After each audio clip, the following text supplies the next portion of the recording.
вайронгариҳои сел дар Хуросону Деваштич. афзоиши қимати сӯзишвории дизелӣ дар сӯхт. генерали эронӣ гуфт, эрон амнияти Тоҷикистонро амнияти худ медонад ва омодаи кӯмак аст. боздошти ду сокини Душанбе, ки барои бурдан ба Амрико аз чанд кас пул гирифтаанд. мақомоти вилояти Хатлон гуфтанд, бар асари омадани сел дар ноҳияи Хуросон дасти кам се хона вайрон шуда, заминҳои кишт зери лой мондааст. сокинон зиёни расидаро бештар аз ин мегӯянд. масъулони идораи ҳолатҳои фавқулоддаи Хатлон гуфтанд, сел шаби 20 ба 21 июн ба деҳаҳои Меҳнатобод ва Октук омад. дар ноҳияи вахши вилояти Хатлон низ гуфтанд, ки сел ба заминҳои кишт зарар расонидааст. рӯзи 20 июн дар пайи боришоти сахти борон ба се деҳаи ноҳияи Деваштичи вилояти Суғд сел омада, роҳу гузаргоҳҳоро хароб кард. роҳи асосии деҳаи Метк баста шуда, деҳаи Басманда ва дархони ноҳияи Деваштич зарар диданд. танҳо дар деҳаи Метк зиёда аз 4000 кас зиндагӣ мекунанд. гуфта мешавад, то ҳор талафоти ҷонӣ сабт нашудааст ва бештар зарари молӣ ба мушоҳида мерасад.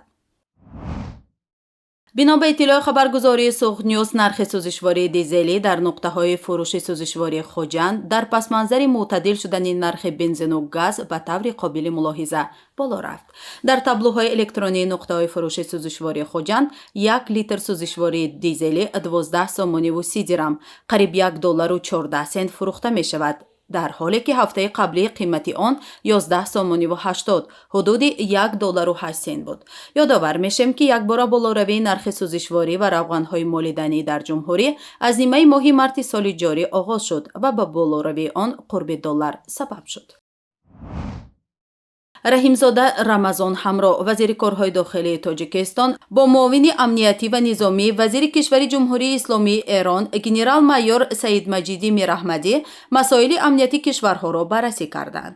зимни мулоқот намояндаи ҷониби Эрон гуфтааст, ки ташкили гурӯҳи кории муштараки амниятиро муҷиби тақвияти амнияти ду кишвар ва хунсо сохтани таҳдидҳои душманони ду миллат медонад.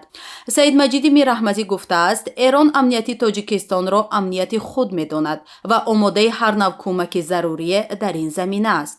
вазири корҳои дохилии Тоҷикистон низ гуфтааст, ки ҳамкориҳои мутақобилан судманд метавонанд баҳри мубориза бо зуҳуроти номатлуб ва хатару таҳдидҳои замони муосир натиҷа бахш бошанд.